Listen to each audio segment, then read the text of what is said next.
at this, I would have said that, well, we're looking for 1 acre estate-sized lots on well and septic. And it seems like the vision has skewed from that. And I think potentially a workshop, could be a good way to come up with, the right solution.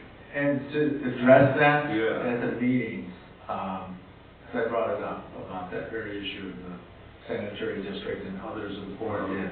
They put in a specific, I can't find it in the document, where they say under the water utilities that this village neither has a water or sewer public utility, nor do they plan to have one. So that is how we thought we were addressing that we wouldn't be able to do, density development, because we don't have a plan and we don't currently own a water or sewer treatment plant, and we don't plan on having one. And saying that right in the comp plan kind of sets that marker that you're speaking to, Trustee Boner. It does. And then that also gets a little bit concerning, right? If we're trying to be competitive, you have landowners, they own this land, they're going to sell the land, they want it developed. And you have developers coming in, and we're going to say that, we do not have utilities, we don't have water and sewer for you. And who is going to give this landowner the best opportunity to sell their land and generate the most revenue from their sale, right? If it's us restricting them to 1 acre lots, that may not be desirable for a builder, right? Then you have the high density, which is much more desirable, and potentially we end up losing that land to whoever, Elgin, whatever the other closest town around is. And their issue was they wanted to protect and keep the farmland as the #1 goal for the north and northwest. And they didn't want to, and there was, I'm not saying I agree with it, but they came to a consensus that if we say that we put something that could be developed as, we're just putting a target on that piece of land, telling developers, come get it, and we will work with you to convert it from farmland. And that went against the grain of the majority of the commission that wanted to keep farmland as the #1 goal for the future undeveloped land, and not to put a target to have it be developed. You see the yin and yang of that? If you say, here you could do some kind of density, they felt that that would just be like a green light and waving a flag for developers when they saw Randall Road 40 years ago, and they went and took, and they're afraid that 47 could become Randall Road in the future. That's kind of where boundary agreements would really help, because somebody might be in our area, but then annex into Elburn, or that's just an example, or another municipality, and then we don't have jurisdiction over that property anymore. Or any kind of say and control how dense it does get developed. So there is that constant play, and I think that's what Trustee Burson was saying too, that we should describe something. Otherwise, if we're just saying no, it stays farmland, is that realistic for 20 to 25 years? That's what you have to decide. But the other argument is if you say we could see this or this type of use being permitted there, are you telling the development committee you're open to some version of developing that farmland? So I think that's that constant two competing visions that they're not compatible. Yeah, I feel like the way it is right now, we don't have sort of a strong enough game plan, sort of strong enough case to be real competitive. Because if development is going to happen in these farms that could be sold, we want to have control over it. The last thing we would want to do is have another municipality who has water and sewer come in and just cover the entire thing in high density. So I just didn't feel like there was a lot of strength here in the argument for us to be competitive going to the table if one of these families decides to sell another 1,000 acres. Well, that's the reason we formed the Village of Campton Hills, because of the threat from the municipality to the north of us. And they were going to add it, mostly to the north. It's more or less. And that's really why we formed, because they were going to add within acres and acres of our farm, all coming south. You can't help but consider that this is, what, 23 years? How long did the LaFox, how long have they been looking at different development plans? 23 years? Oh, easy. Yeah. Mm-hmm. You know, I mean, every landowner is going to have to start from scratch, right? Right. Yeah. Janet? I would just like to echo and amplify an aspect of Trustee Bodner's comments, and we didn't coordinate this. What I was, to put a finer point on it, what I was trying to get at is really along Route 47 more than anywhere else. It doesn't matter whether we formed the Village of Campton Hills for whatever purpose we did. We have a minimal presence on Route 47, and yet it's a huge, major western artery for us. We have very little control over it, and the Illinois Department of Transportation has announced big plans for that corridor that profoundly impact this community.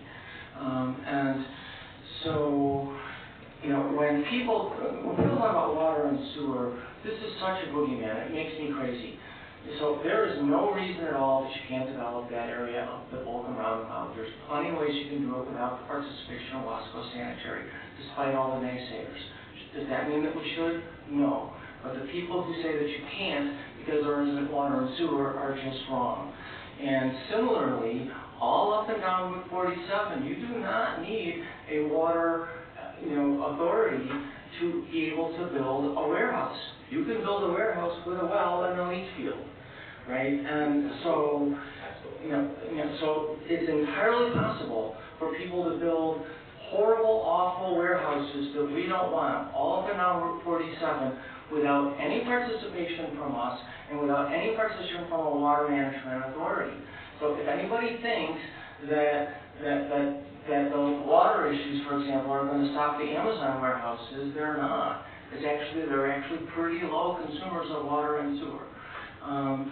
And we really should be trying to square our comp plan with what IDOT has already said they're envisioning along that corridor, because when you look at it, it's not what we want. And so there's political work for us to do on that front, which is a different topic, but what it really comes down to is, what do you want to see? Because when those farms get sold, and a lot of them will get sold, not all of them, but a lot of them will get sold, do you want to see a warehouse?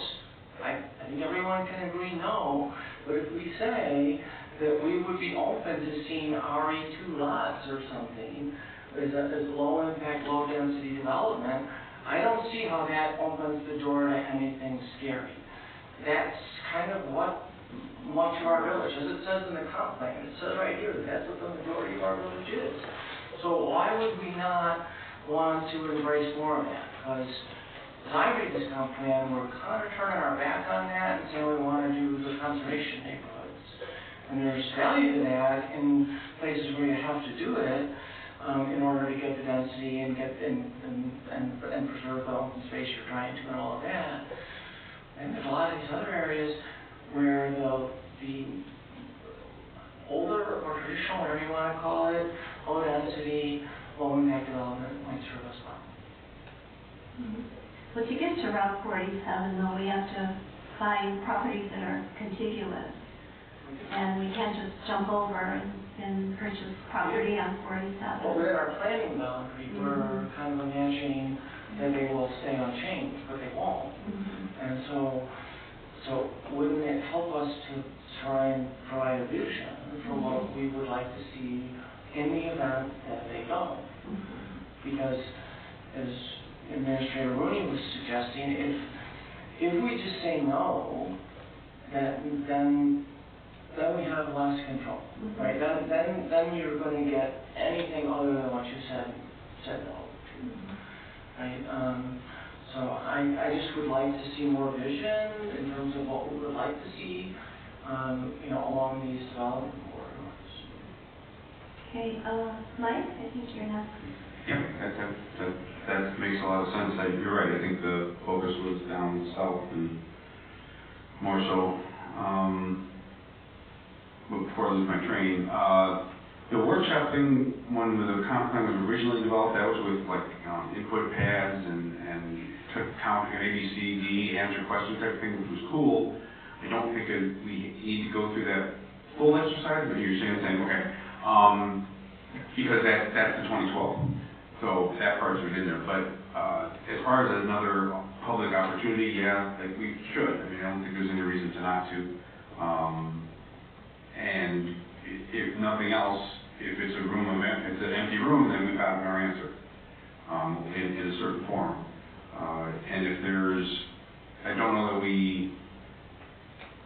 that I agree with Trustee Renee. I don't know that we have to go beyond the 17th to renotice. I'm okay if we can do that within the same time frame. But I think that there's nothing else that I read through or noticed that was glaring, except for the previously discussed town center concept. And there's enough narrative in there, I think, to show that it was, and again, a reminder for the folks in the audience, we're looking at the time for senior housing as a good place to have a good senior housing. That was one of the thoughts. And then, it developed into what was almost cliche at that point, which was the cute little niche, build the town center in the suburbs type of thing, which is not happening anymore because the retail component doesn't support it.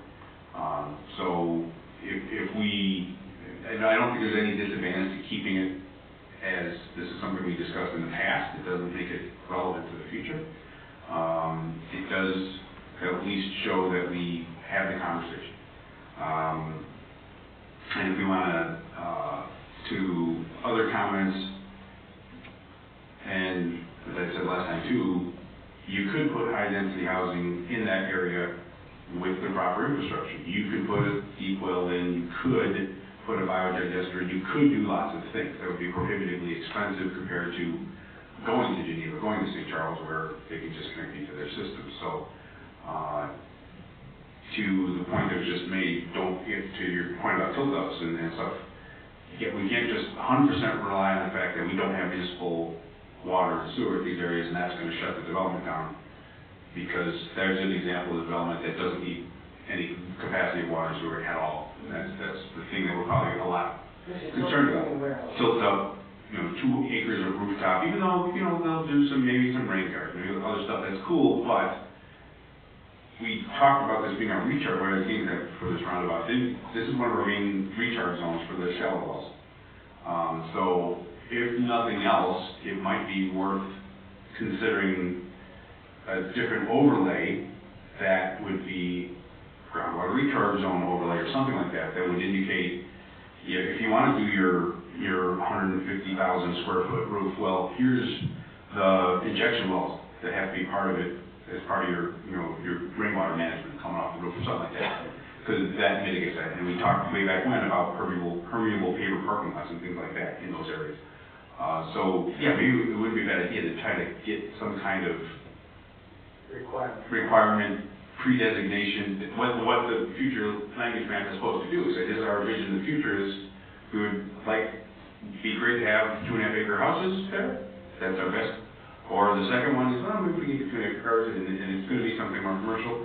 Here are the requirements that are going to make you really think about, do I want to do it here in the first place? And if you do, and all these other things are done, then it's essentially the same difference as having arable land there, because the groundwater is still recharging. Just to Mike's point, there is a planning standard that he's speaking to that is used in other parts of the country and in Illinois to have a overlay in your comp plan for a recharge zone that would do what Mike said. You could then point to it and say any development must do some engineering to take that stormwater and inject it so it doesn't just run off into a ditch and run away and not ever percolate to recharge. So if we created a recharge zone, which map of its own in the document, I can work with Jim Brown, and, because that is a planning standard that could be considered. If there's a direction consensus for us to add that, I can work on that very quickly. I get HR Green to help me make that happen fast. So if you like that, I can bring that forth, if there's a consensus.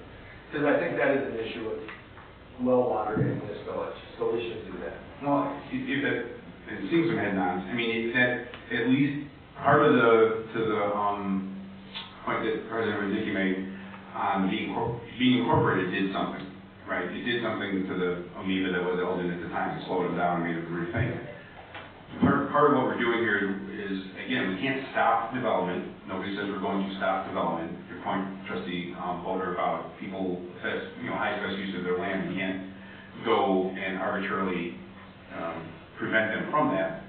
But here, it becomes like the visioning that this is supposed to be. They said, yeah, okay, there's something special you need to look about. Before you think about this land, here's some unique aspects of it, or some special uses that may be necessary if you want to come in and develop said land. So, and then if we get it in the document now, we can take a look at it again if we want to refine it further. If we do want to do something that would be a northwest use plan as a more detailed. I mean, thinking back to years ago when towns had more, they would focus on the downtown use plan or whatever it is. Then we can go into more detail and say, okay, this would be the residential cluster we envision, this would be potential open space, this would be farmland, we can get all in there. But if we do right now, say it's a recharge zone, here's some conditions we would put on a recharge zone that slows it down enough to where, to your point, when the state doesn't zone, but you're not saying that the state makes that 4-lane divided, that's a different message, and it has free access to the tollway. Then as Hampshire and stuff gets more expensive, they'll look for the cheaper land further, like, okay, my truck's going to drive another, my self-driving truck is going to drive another, 10 minutes to the warehouse that's down by that Lily Lake place, right? And it's not a big deal anymore, but so at least, I think, yeah, that's probably a good idea. I think we do that in the same time frame. Maybe that's something we introduce at the new public hearing roundtable thing. Workshop. Right. Just to clarify, I was not advocating for going past the 18th. I think my comment was to try to get it done before then. No, I think it's still left to be done. I think just in the base what Mr. Rooney just said, if we get it done, honestly, at this point, it's a different color. We're doing hatching patterns, literally, at this point. Yeah, Get that done. we make it a separate map and then have standards of ways to get the stormwater into the inject. Yeah. Need more detail. Oh. Teresa, you're done, okay. Okay, I'm just gonna talk of some of the brighter side, some of the good work that our commission did. They were all volunteers, but if you go under community essence, if you tend to view our comp plan here, there's a line that says the village is quiet and peaceful and consistently ranked as one of the safest towns in Illinois.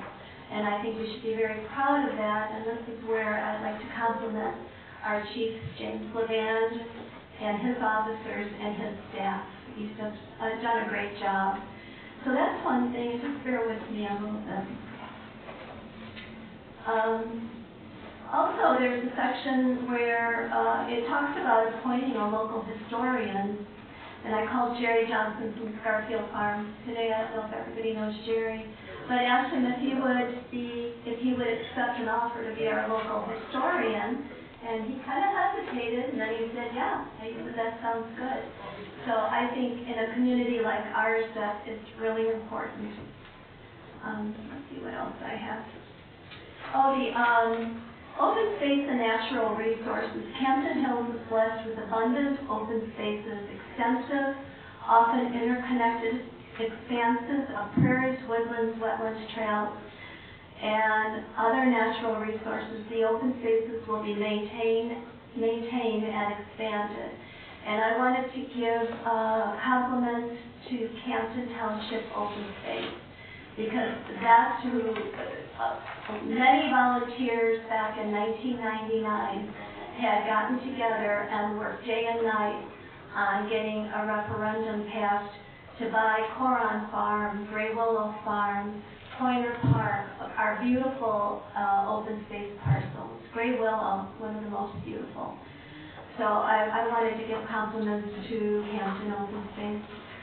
And I don't think I'll say much more. I don't want to bore you with everything. But oh, and I wanted to talk about farmland. Kane County has a farmland preservation program. And we have farms to the north of us and west that are already part of the plan. And those farms are saved into perpetuity. They can be resold, but it has to be sold to somebody who's going to raise animals, raise crops. It has to be farming.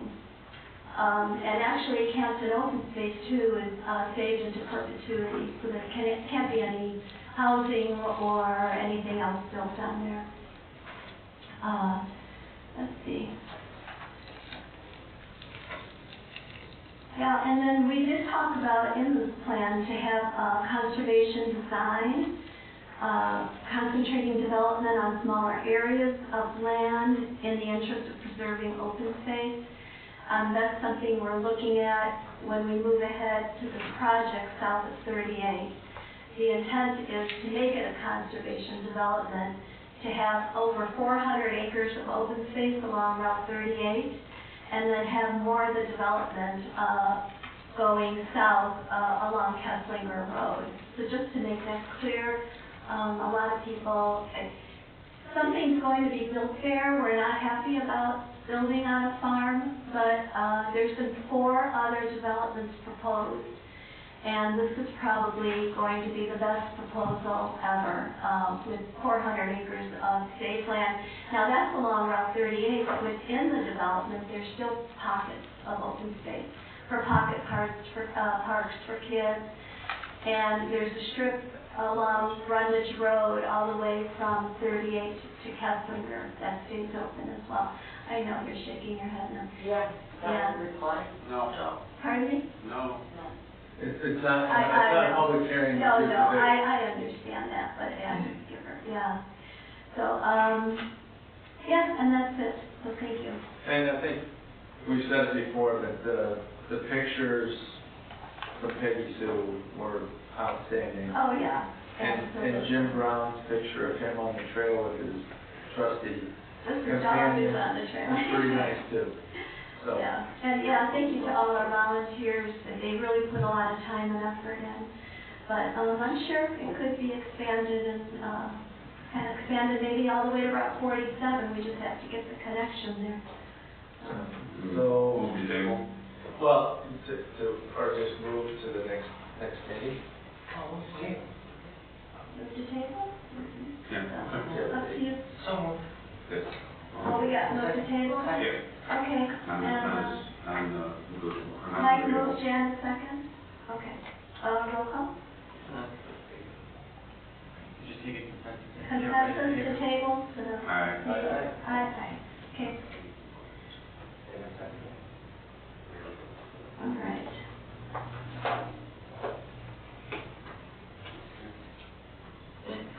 Okay, discussion items, Casell software update. you really have anything? Yeah, I thought Bill would be. No, Bill is still negotiating a better deal, so we'd like to move this to the next meeting. Okay.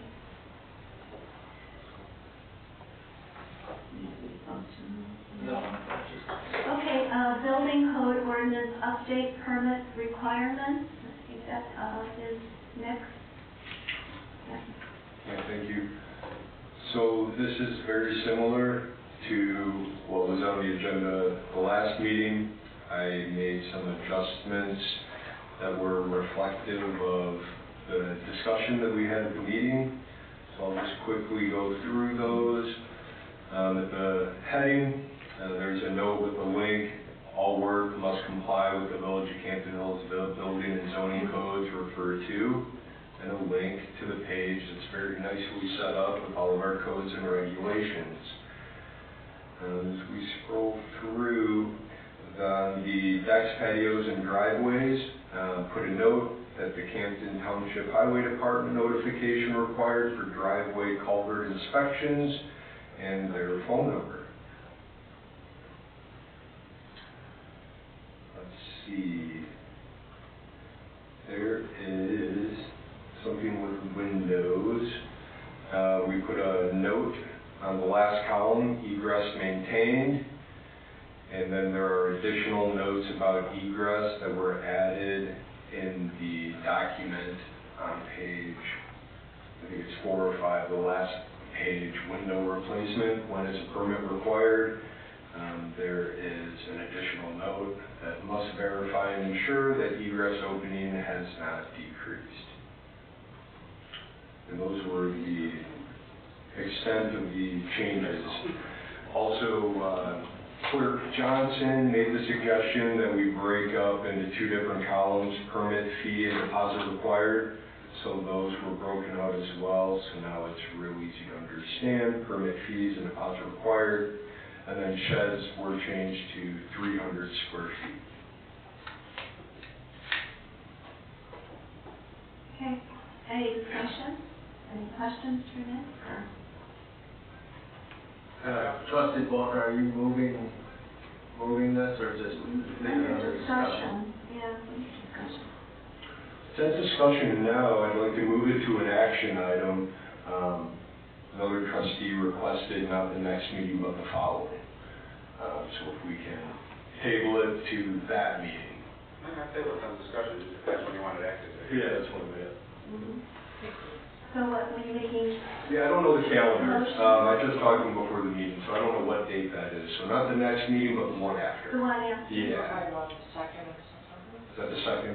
No, that would be the next meeting. It should be August 19th if we have another special meeting on the 12th. That's September 2nd. No, you're right. Yeah, that would be the Right, next. that's regular Yeah, meeting. that would be the meeting. Okay. September 2nd. Correct. Okay, and Nick, would you forward all